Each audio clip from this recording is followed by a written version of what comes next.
C'est Saint Séraphin qui disait « Acquiert la paix, acquiert le Saint-Esprit, et des milliers seront sauvés autour de toi ». Je crois que pour un chrétien orthodoxe, cette paix intérieure, c'est quelque chose de très important, parce que ça permet aussi, dans un monde qui bouille, je dirais, qui bout de toute cette injustice, on le voit, l'actualité en France ces derniers temps nous l'a montré.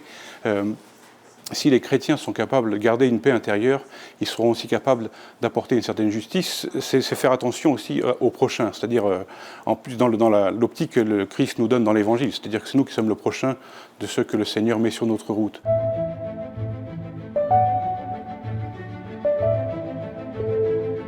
Je pense pour les orthodoxes un point souffrant entre la Russie et l'Ukraine. Voilà, mais c'est cette guerre qui est là-bas entraîne et de l'injustice et des désolations, des déchirures, et on voit que la paix est nécessaire pour que la justice puisse se faire. Et dans beaucoup de régions du monde, on voit que ces deux réalités sont liées, que souvent dans les endroits où il y a des conflits, la justice ne peut pas s'appliquer, et dans les pays où la justice ne s'applique pas, il y a des conflits qui naissent. Et donc, et on voit bien dans la réalité chrétienne de cette paix que le Christ nous apporte. Voilà, le Christ a été juste, a été bon avec tout le monde, et c'est cela que nous devons essayer de transmettre.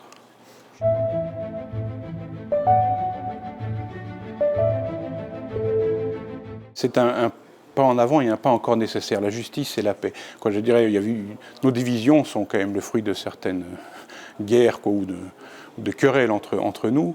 Je pense que maintenant nous sommes arrivés à la paix, mais il y a peut-être encore un travail de justice à faire, de purifier nos mémoires aussi. Quoi. Je veux dire, il y a eu des conflits, des guerres de religion, des saints qui ont été canonisés par les uns parce que martyrisés par les autres. Et je crois qu'il y a tout un travail aussi pour que le mouvement œcuménique puisse avancer, pour que les derniers pas puissent être faits. Je pense qu'il y a un grand chemin a été accompli. Le chemin qui reste à faire est un chemin assez court mais assez dur.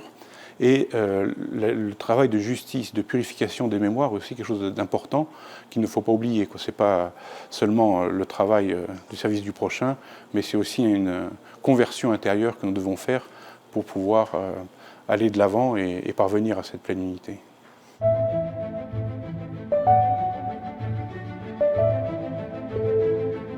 Seigneur, prépare nos cœurs pour que nous puissions accueillir l'unité quand tu nous la donneras et pour que nous puissions la vivre dans sa plénitude.